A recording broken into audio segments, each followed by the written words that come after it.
If my story touched your heart, I kindly ask you to like this video and subscribe. I'll be here every day, sharing more stories just for you. Thank you, my dear.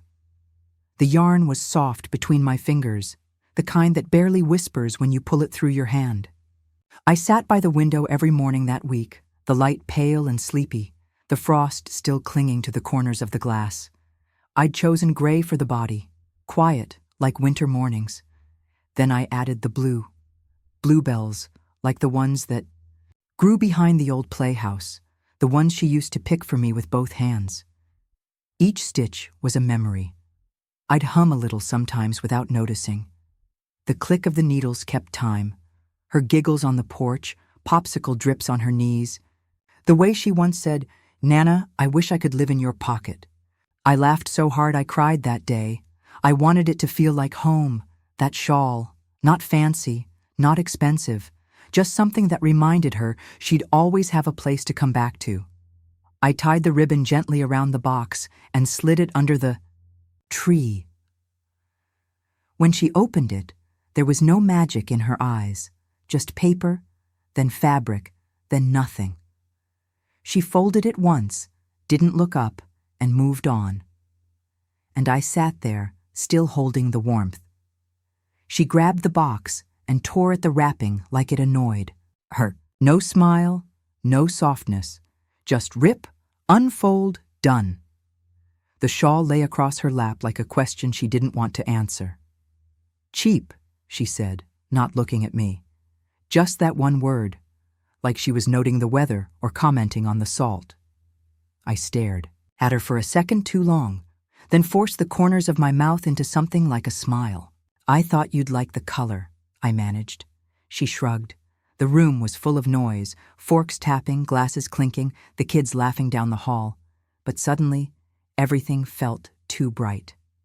The tree lights blinked like they were mocking me. The fire in the hearth cracked, but the warmth didn't reach where I sat. I folded my hands in my lap and nodded. "I'm glad you opened it," I said quietly. No one noticed the shift, but inside me, something slipped loose, like a thread pulled too hard. They passed the gravy around like nothing had happened. Someone joked about Cancun. Another started a story about lost luggage and bad hotel pillows. She laughed. Big, loud, like she'd just opened something wonderful. I looked down and saw it, my shawl, folded neatly and placed on the floor beside her chair. Not on her shoulders, not in her lap. Just there, like a napkin, like trash.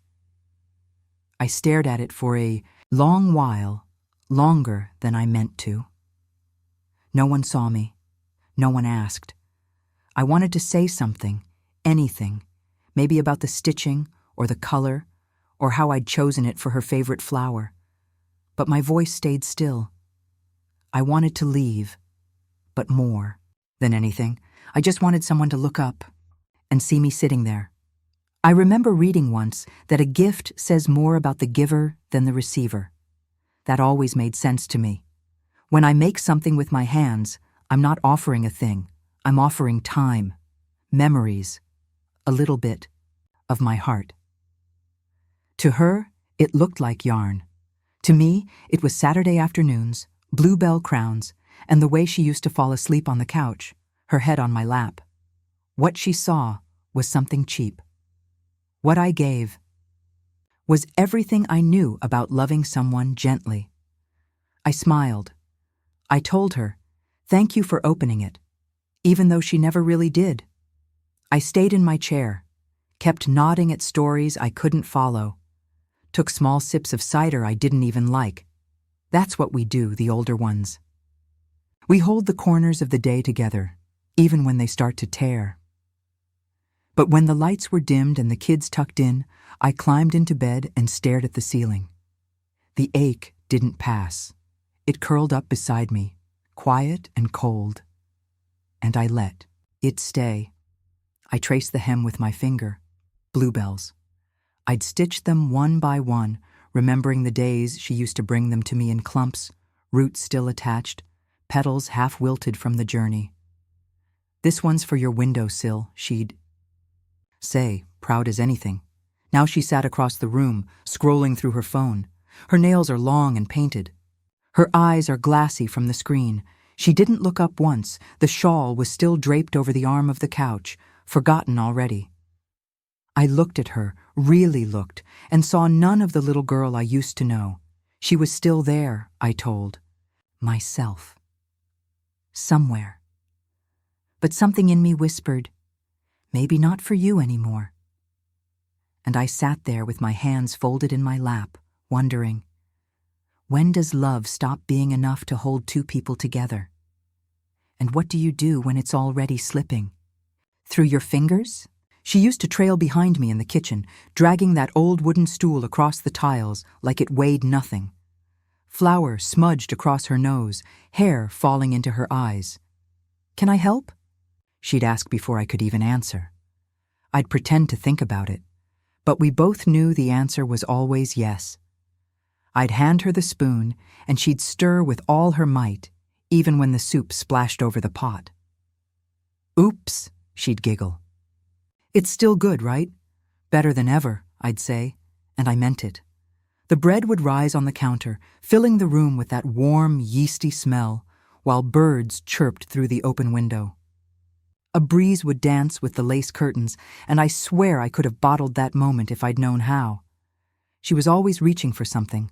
My hand, the flour canister, a story I hadn't told yet. Her fingers would wrap around mine, without thinking, like it was the most natural thing in the world. There was a time her hand barely fit in mine.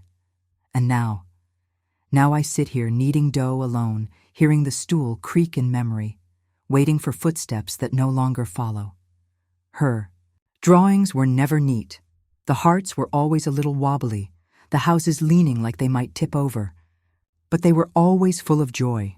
Suns with smiling faces, stick figures with wild hair, and a dog that looked more like a cloud with legs. And always, always the words, Nana's house, in big, bold crayon letters. She'd run into the room. With them, arms stretched out, her face already lit up like a lantern. It's for you, she'd say, waiting with big, expectant eyes. I'd praise every scribble like it was a masterpiece. Because it was. I kept every single one. Still do. Pinned them under faded magnets next to old shopping lists and takeout menus. I didn't know then how much those scraps of paper would matter. How one day I'd stand in front of that fridge, tracing my fingers over crayon hearts, and miss the weight of little hands pushing them into mine. At first, it was just a missed Sunday lunch. Too much homework, she said. Then a birthday call that came hours late, full of apologies and background noise. I told myself she was growing, up, getting busy. That's what they all do. But then the hugs got shorter, the visits fewer, the texts drier. One-word replies where there used to be paragraphs and emojis, and still, I waited. I baked the pie, set the table, lit the candle. The tea sat beside. Me, steam curling up like a question. The phone stayed still. Outside, the wind stirred the chimes on the porch. A soft, hollow sound, like the kind that plays when something's ending, but no one wants to name it. I sat there and thought about all the things I hadn't said, the little disappointments, the gentle longings. They stacked up inside me, quiet and unopened, because sometimes distance isn't about miles, it's about the silence between hearts, and how heavy that silence becomes when no one speaks through it. We had just finished shopping, bags rustling against our jeans as we stepped into the parking lot. I reached for her hand without thinking, the way I used to when she was little, crossing the street, or just because I wanted her close. But this time, she pulled away. Not harshly, just enough to say, I'm not a kid anymore. I looked at her. She looked ahead. So I smiled, nodded like I understood. Sorry, I murmured, pretending to brush my hair behind my ear. She didn't say anything. Just kept walking. The sun caught her hair and made it shine like it used to when she'd dance barefoot on the lawn. But the breeze carried something else, a feeling I couldn't place at first. And then I knew. I'd just said goodbye to something. Just didn't know what to call it yet. She stood at the top of the stairs, dressed in silk and silver, eyes full of excitement I couldn't quite reach. My breath caught. "You look beautiful," I whispered. She smiled, but it was quick, like she had already moved on. I pinned the corsage on her wrist, my fingers tremble slightly. "Is it too tight?" "No, it's fine," she said, checking her reflection. In the window. She didn't see the way I looked at her. Not just as a grown girl, but as someone who was already halfway gone. That night, I watched her walk out the front door into a world I didn't know how to follow her into. I stayed behind, standing in the kitchen, the smell of roses still clinging to the air. The silence, louder than it should have been, and I knew deep down that some goodbyes don't use words. I still leave the porch light on when I know she's coming. Even if she never does, I bake the cookies she used to love, the ones with too many chocolate chips and just a hint of cinnamon. I set them on the counter in the same tin she decorated with stickers when she was 5. I don't tell her. That's the thing about grandmother's love. It doesn't ask to be noticed. It waits. It listens for tires on gravel, footsteps on the porch. It hopes, even when it aches, and when the house is quiet again, I fold the dish towel she never used and place it back on the oven handle, like I'm putting away the hope until next time. She said it between bites, her fork still raised mid-air. "It looked like something from the dollar bin," she said. Just like that. No laugh, no smile, no awareness that the air had just shifted. The shawl I had made, loop by loop, with fingers, stiff from cold mornings and years of love. That was what she meant. I sat very still. The sentence hovered above the roast and the gravy boat like steam, then dropped into my chest like a stone in cold water. I looked up, searching faces, hers, my son's, anyone. But the room kept moving. Someone poured more wine. A joke passed. By about flight delays. I waited for someone to catch the sharpness, to glance in my direction, to ask, "Wait, what did you say?" But no one did. The chandelier glowed softly above us, casting warm halos across the wine glasses. Jazz hummed low in the background, like a secret. The cranberry sauce glistened in its dish, and I sat there, still smiling.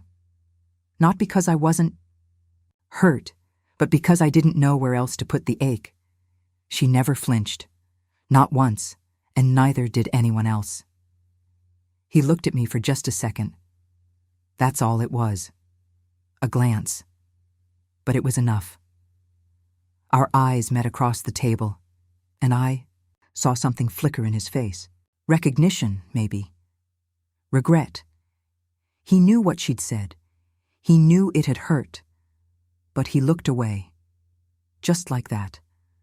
Back down to his plate, to his untouched food, to his folded napkin. Not a word. That silence. It wasn't neutral. It was dressed. In manners and tied up with ribbon.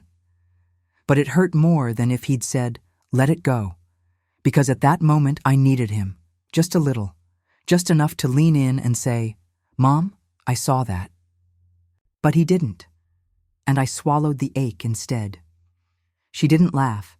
She was too smart for that. But her smile curled just barely at the corner.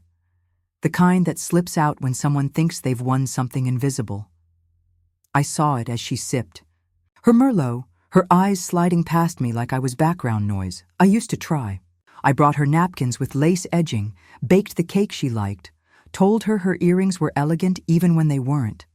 But nothing ever warmed her. Now she just drank her wine and sharpened herself on whatever softness I had left. And I let her. I kept still. My hands in my lap, my face calm, my voice gone. I've learned over the years how to smile without showing the crack, how to carry myself even when something inside has slipped loose. Under the table I gathered myself. Not the parts that had been hurt, No, I left those right where they fell. But the parts I still needed, my dignity, my quiet, my old, worn patience, I folded them carefully inside me like cloth, soft, wrinkled, but clean. The conversation went on. The dishes clinked. Someone asked for the gravy. I nodded. I passed. The salt. I said, "Of course," when someone said thank you. But the truth was, I felt hollow at that moment. Like someone had opened me and taken out something important without asking. The fire still burned behind me. I could feel its light, but not its heat. No one said, "Hey, that wasn't very kind." No one reached for my hand under the table. Not my son. Not even the cousin who used to sit in my lap during thunderstorms. I wasn't asking for a big scene. Just a pause, a little moment of defense, a little reminder that I mattered. But the dessert plates were already being stacked. The dishwasher hummed in the next room, and everyone kept laughing, politely, easily, as if the gift, the effort, the sting of her words had vanished in the candlelight. I looked into the window across from me and caught my reflection. For a second, I didn't recognize the face. It looked tired and smaller than I remember. I stayed seated, not because I didn't want to leave, I did. I wanted to stand, take my coat, and slip out the door like steam from a kettle. But I stayed, because I've learned, sometimes the person who holds the table together doesn't get to be the one who flips it over. I've been the center of this family longer than they've known how to say grace, and if I left, the whole room would change. The warmth would cool. The stories would falter. So I sat there, my hands folded neatly, my shoulders steady. One candle flickered low beside the roast. The scent of cloves still lingered in the napkins, and even though no one saw it, I was holding everything still. The door clicked shut behind them with the kind of finality you can feel in your chest, not loud, not rushed, just done. Their laughter lingered for a second in the hallway, bright, easy, still wrapped in dessert and wine, and then it was gone. The silence that followed held more truth than all the pleasantries they left behind. I stood, still, one hand resting on the edge of the coat rack, staring at the empty pegs where their jackets had hung just an hour ago. The air still smelled like cloves and turkey, warm, familiar, but already beginning to sour with absence. I wasn't angry, just hollow, like a room after you've moved the furniture out. The outline of what used to be still faintly visible. On the floor. Midnight had settled over the house like dust, and I stood in the entryway, not ready to turn the lights off, just listening to what was left. I sat on the edge of the bed, reached for the drawer in the nightstand, and opened it slowly, like I always did. 2 hands. Gentle. The cedar smell rose up right away, warm and sharp. Inside were more than just papers. They were snowed-in nights when I said no to dinner out. Weekends when I clipped coupons instead of taking the trip. Birthdays when I baked cookies instead of buying something wrapped. That drawer held small sacrifices stitched across time. Each deposit had been a quiet yes to a future I believed, in more than she probably ever knew. Sometimes I'd run my thumb across the edge of that folder like it might hum, like it might remember all the times I chose to believe she'd be grateful someday. It wasn't just savings. It was a soft place to land, a belief in something shared. And tonight, as the lamp glowed beside me and the quilt stayed neatly folded, I realized that belief might have outlived its invitation. The envelope hadn't changed. Same blue ink, same slanted handwriting. College. Dreams. Underlined twice, like that made it more real. I remembered when she used to talk about marine biology, saving dolphins, traveling the world. Her eyes would light up like they were already somewhere warmer than this town, and I believed it. I believed in that version of her more than I believed in my own body, holding out to watch it unfold. But now it looked like something that belonged to someone else. Like a story I still remembered, but she'd already forgotten.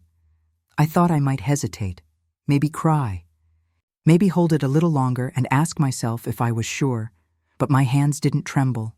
They moved like they already knew. I reached for the pen, uncapped it, and hovered just long enough to take one breath. Then I began. There's a moment when holding on becomes heavier than letting go, not because the love has vanished, but because it's run out of space to live. And that night, I didn't mourn.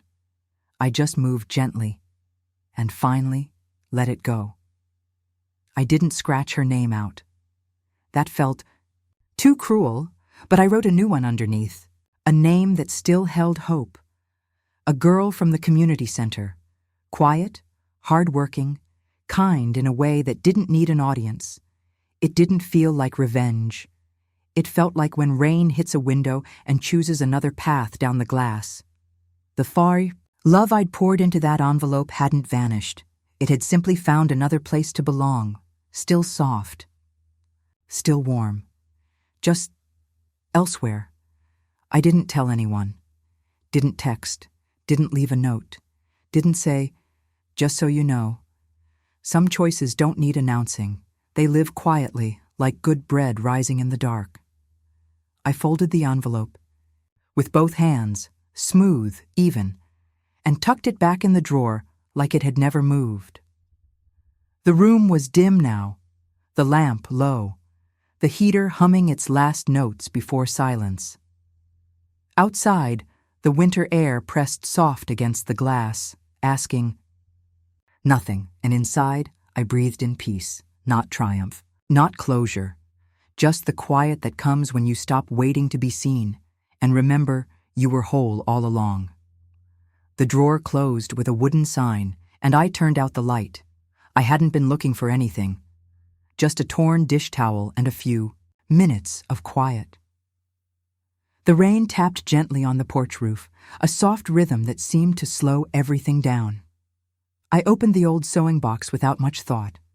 It still smelled like lavender sachets and cotton that had been folded too long. The wooden lid creaked a little as I lifted it. That same familiar sound it had made for decades. My fingers brushed past the spools and thread, reaching for the needle packet when something crinkled underneath. Paper, tucked beneath the thimble slot, folded neatly, yellowed at the edges. I knew it before I opened it, not by sight, but by the way my chest caught, the way old lullabies come back when you're half asleep and don't know why you're crying. I sat back in the rocking chair, the floor giving a soft creak beneath me, and let the silence gather as I unfolded. The memory that had waited there all this time. The pink crayon hearts were still bright, even if the lines wobbled. I could see her whole self in that scrawl, the way her tongue used to poke out when she concentrated, how her knees were always dirty from the garden, her little fingers sticky with juice or glue. You're my favorite person in the world. That's what she wrote.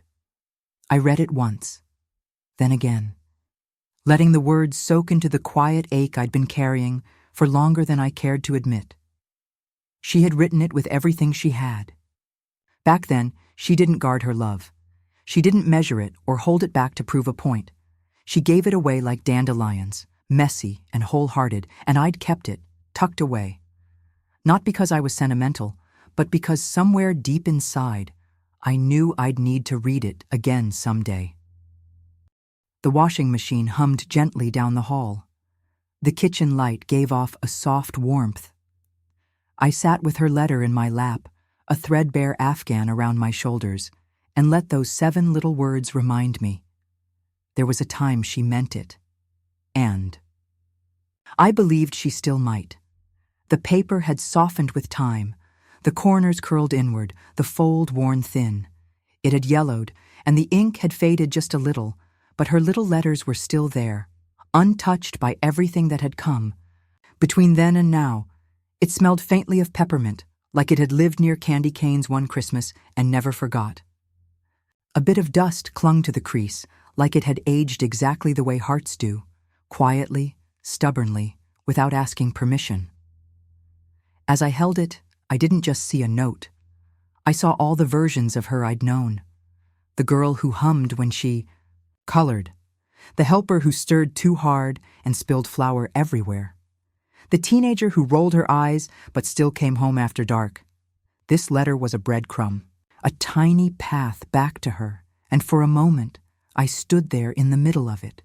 The needle sat in my lap, forgotten.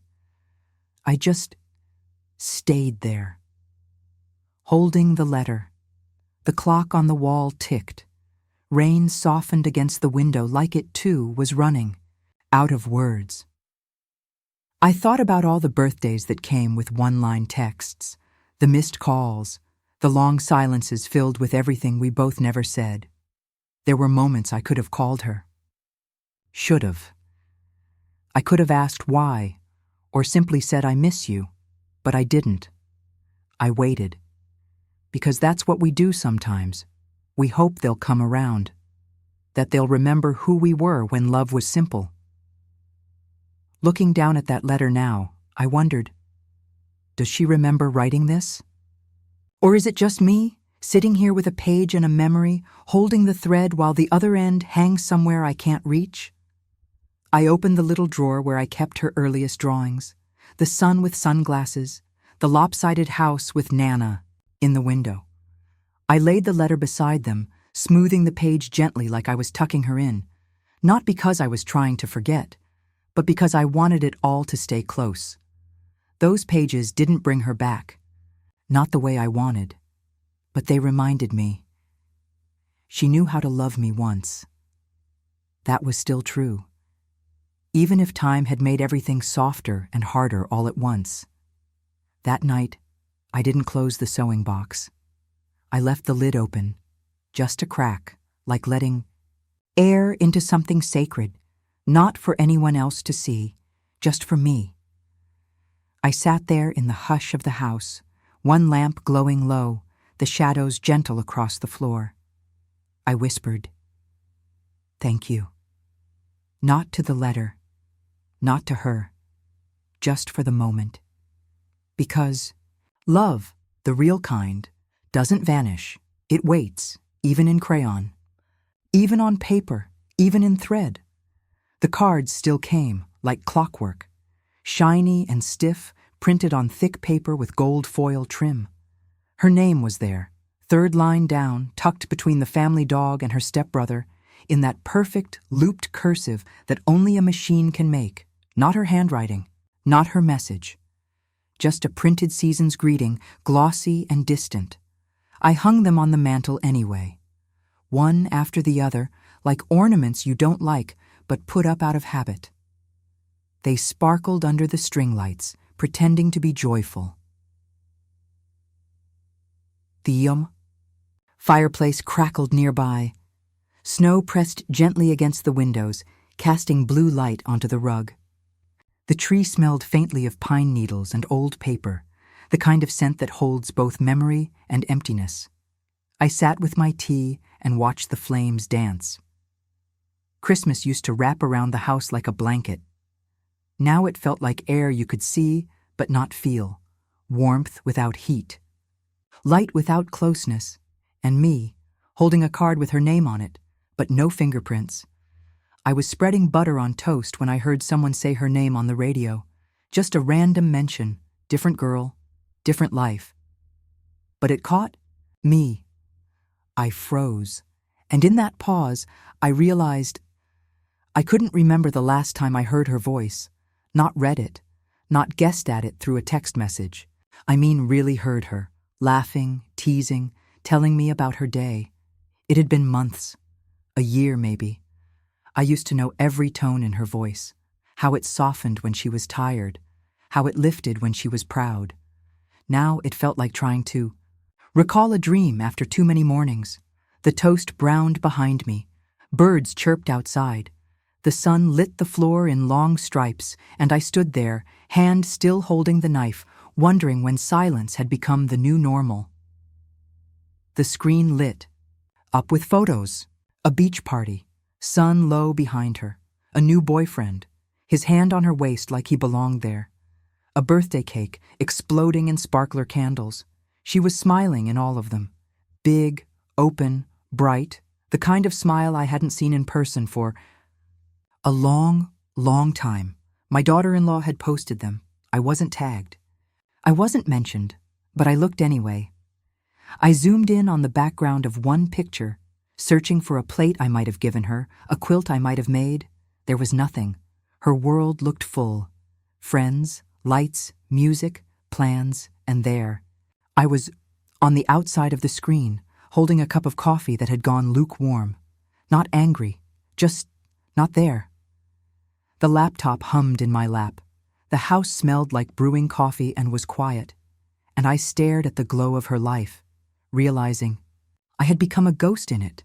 It didn't hurt all at once. It crept in like ivy, a missed call here, an unopened package there. A recipe I emailed that never got tried. Not hate, not even coldness, just distance. I still baked her favorite cookies, the ones with the browned butter and sea salt. Wrapped them just the way she liked. They came back once, unopened. No note. Sent a birthday card, handwritten, the way she used to do it for me. No reply, not even a heart emoji. It wasn't loud, this kind of heartbreak. It didn't scream, it just sat next to me on the porch one summer night, while the wind stirred the wind chimes and the rain threatened to fall, but never did. I looked at the mailbox. I checked my phone, and I learned that the hardest grief isn't death. It's watching someone alive just live without you. The thank you never came. Not for the care packages, not for the deposits into the fund. Not even for the shawl I stitched with aching fingers, but maybe it wasn't the words I missed. Maybe it was the pause.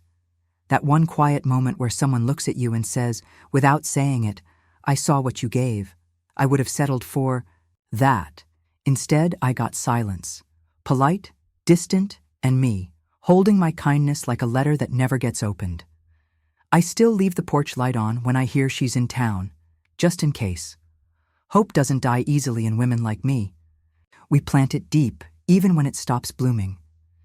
I check the window for headlights, not constantly, just when it's quiet.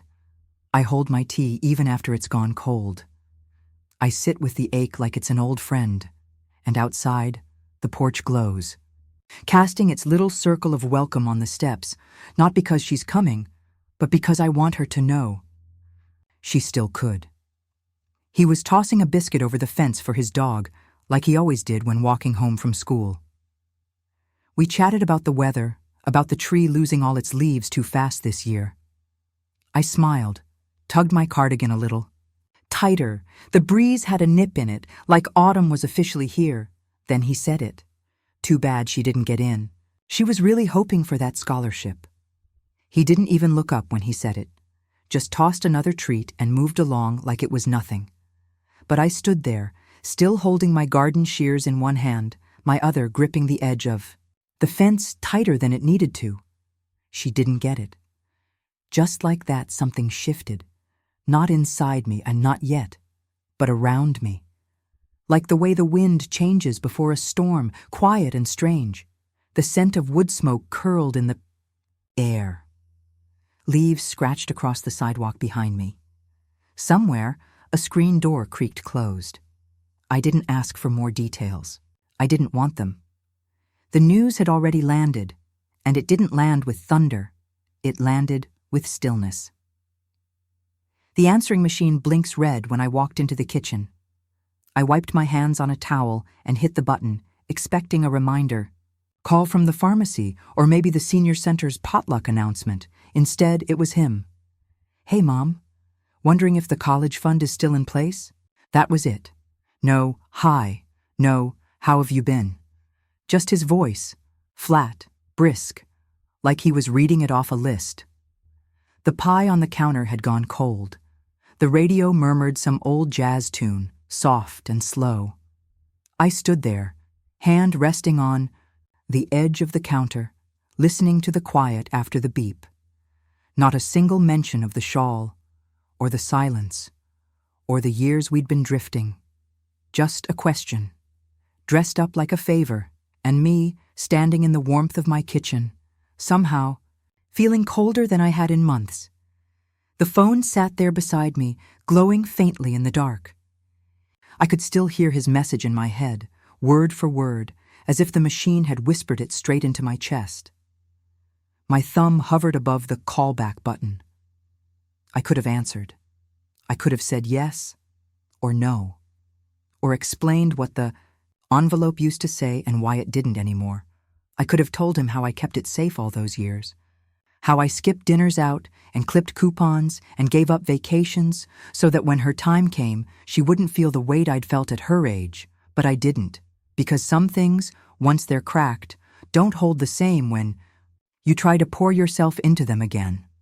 The rain tapped on the roof, steady and soft.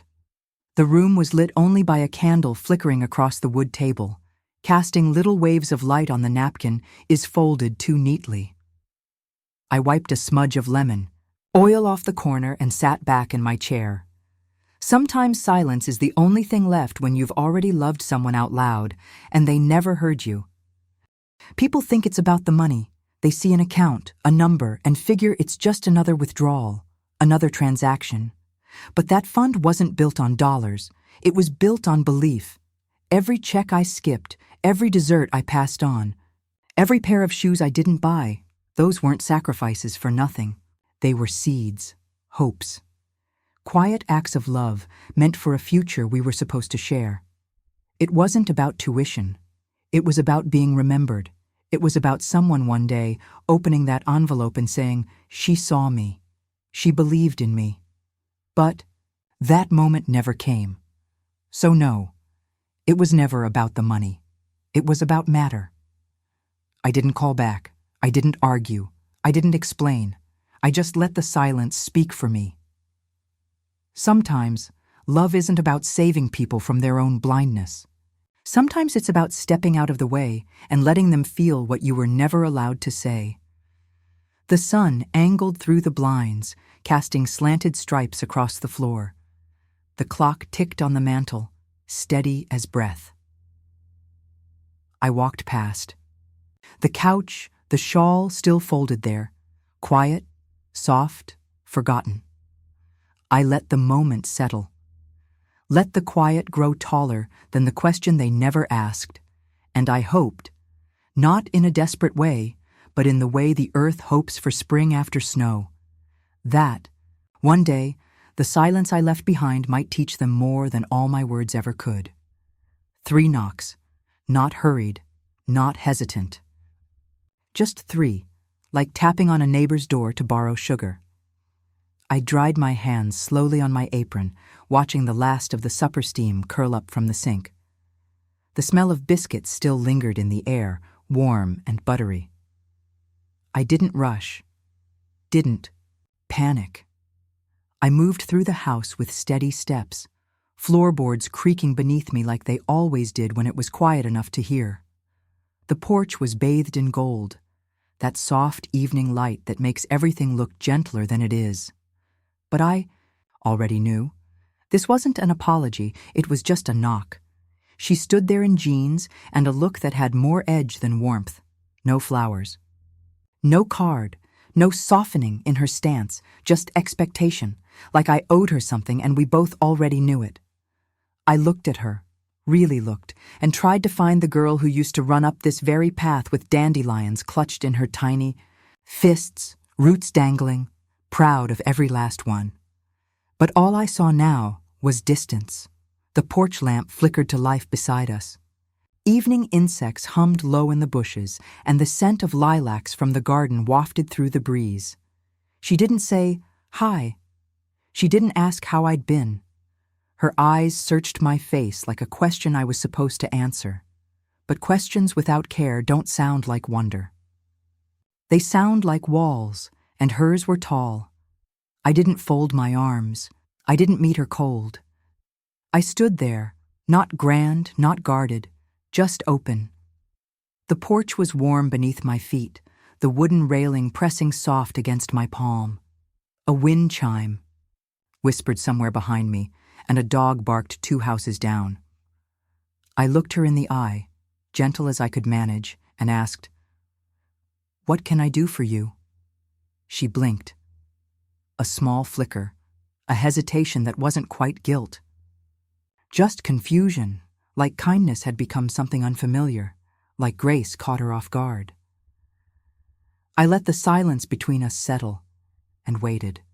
She didn't ease into it, just stood there and said, "Why'd you change it? Why's the money not there?" No tremble in her voice. Just that same demand. I could have told her everything, every time she didn't call, every care package unopened, every moment I was left sitting alone while she laughed somewhere else. I could have listed every small grief like beads on a string, but I didn't. I looked at her, even and calm, and said, "You called it cheap." The words weren't loud, but they landed heavy. She didn't speak, just stared, like she didn't know what to say next, like she hadn't expected the truth to be that simple. The porch creaked beneath us. The sky had turned to purples and soft oranges, the last of the day clinging to the edge of the trees. I didn't explain. I didn't soften it, because sometimes the truth needs its own weight, and silence makes it stick. I had kept it by the door. Folded, clean, waiting.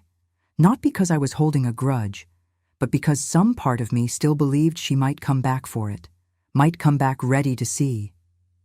I picked it up gently, walked toward her, and pressed it into her hands. She didn't pull away. The fabric met her fingers, soft and worn, bluebells stitched into the hem like I remembered her best, young, sweet, still full of wonder. I looked at her and said, "Some things aren't cheap, but you have to see them to believe it." She didn't say anything, but her fingers closed around it, slowly. Fireflies blinked to life in the yard, small and glowing. The scent of baked apples drifted out the open window behind me. The hush between us wasn't painful now. It felt like snow right after it fell, quiet, soft, waiting. And for now, that was enough. The mailbox creaked like it always did, just a soft groan of hinges waking up to the morning. But something felt different today. The air was still cool, dewy, touched with the scent of damp earth and coffee drifting from the kitchen window. I sorted through the stack, a grocery flyer, a bill from the power company, some catalog I didn't ask for. Then I saw it, a soft blue envelope, no company logo, no printed address. Just my name, written in careful, familiar handwriting. I stood there with it in my hand for longer than I needed to. Birds chirped from the oak tree. Somewhere in the distance, a car door closed and a dog barked. But I stayed still. It wasn't what I expected. Not a notice, not a formality, not more silence. I held it like it might speak first, and in some quiet way, it already had. I sat at the kitchen table with the envelope open in my lap. Inside was a plain white card. No pictures, no glitter, just 4 words in small, uneven handwriting. I didn't understand before. That was it. No explanation. No dear Nana, no signature, just that. I read it once, then again, letting the words land where they needed to. They didn't beg. They didn't defend. They told the truth, bare and unbuttoned. I stirred my cereal absent-mindedly, the spoon, tapping gently against the side of the bowl.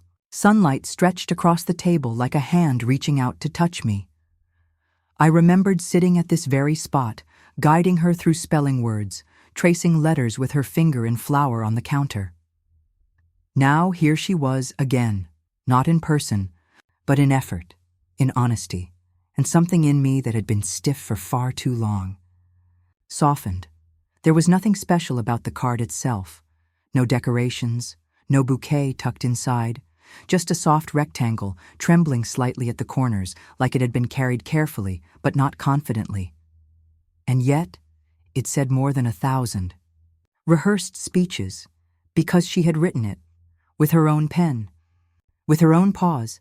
Some words don't work when they're rushed, but this one came on time. Not by the calendar, not by the clock, by the heart.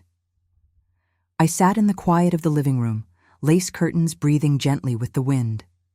The scent of lemon polish clung to the coffee table.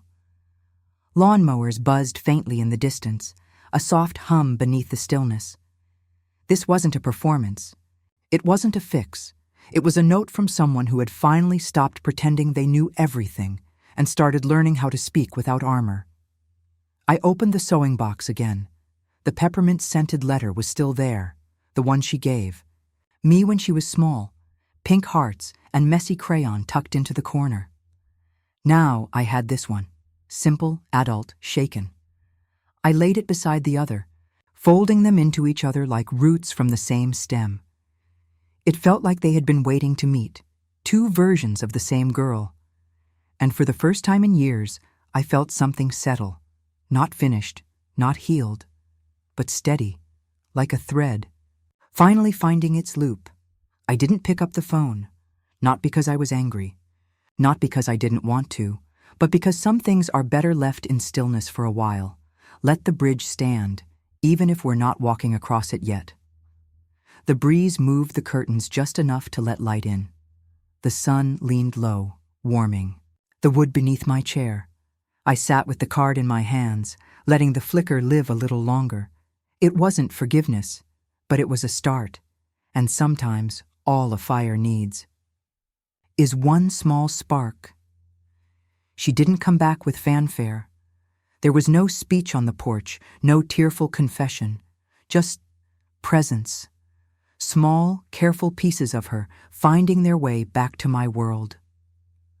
One Sunday, I walked into the kitchen and found a pie cooling on the counter, still warm, with the crust cut just the way she liked, the way I used to do for her when she was little. Another week, I noticed her shoes by the door, not placed neatly, but kicked off in that casual way that says, "I'll be here a while." And she was. One afternoon, she sat across from me at the table while I shelled peas. No words, just quiet company.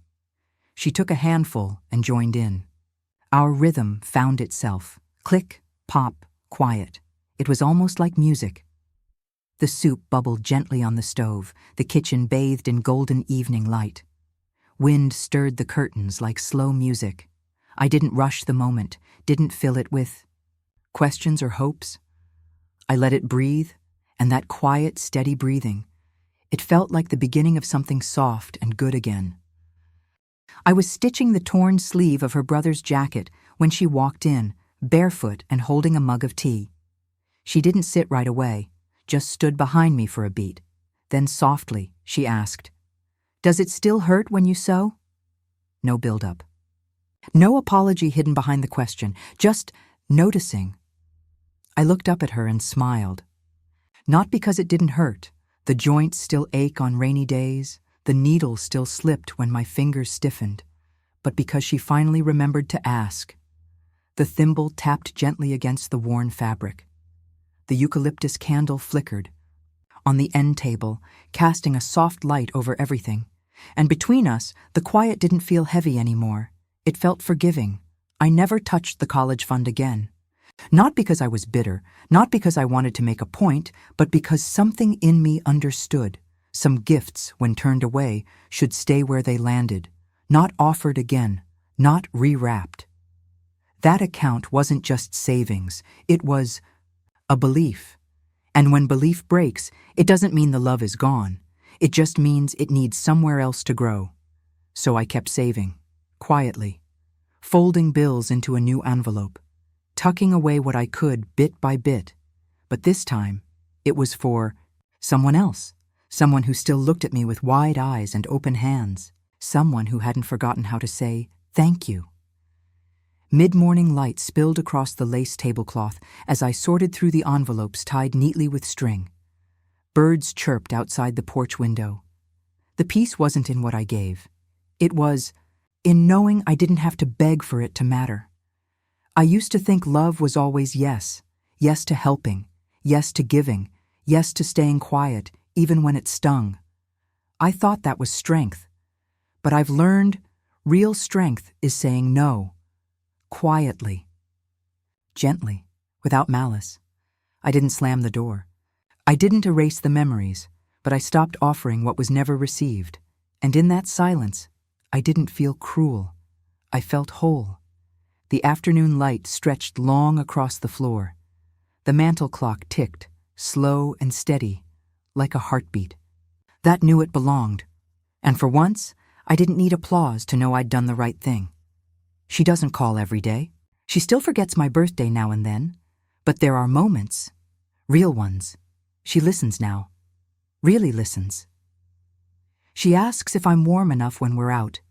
She drives me to appointments, lets me pick the radio station. And when she hugs me, it's tighter, like she's holding something she nearly lost. I don't expect the love to look the way it used to. Messy notes, bluebell crowns, sticky kisses. It's different now. But it's here. That's the thing no one tells you about love. It doesn't always come back the way you sent it out. Sometimes it returns slower, softer, like a flame that no longer needs to prove it can burn. It just stays. The sun was setting beyond the window. The rocking chair creaked gently beneath me. I pulled the shawl closer, its fabric worn but still warm. From the kitchen, the smell of baked apples drifted through, and I smiled, because she was home, even if only a little. The porch light glowed like a promise, not loud, not demanding, just steady. I sat by the window, the shawl draped over the rocking chair, the same one I'd once folded around a child who thought I could fix anything with a story and a slice of pie. I used to wait for explanations, for thank yous, for someone to name the love I gave without asking, but not anymore. I've learned that loving quietly doesn't always get noticed, but it leaves its mark. In casseroles delivered without fanfare, in prayers whispered at night, in hands that keep sewing even when they ache. Some days, I still feel it, that hollow place where the closeness used to live. But now, it doesn't hurt like it did. Now it reminds me that what I gave was real. And sometimes, knowing that is enough. The house was still. The air is warm and quiet, and I let myself rest. If my story touched your heart, I kindly ask you to like this video and subscribe. I'll be here every day, sharing more stories just for you. Thank you, my dear.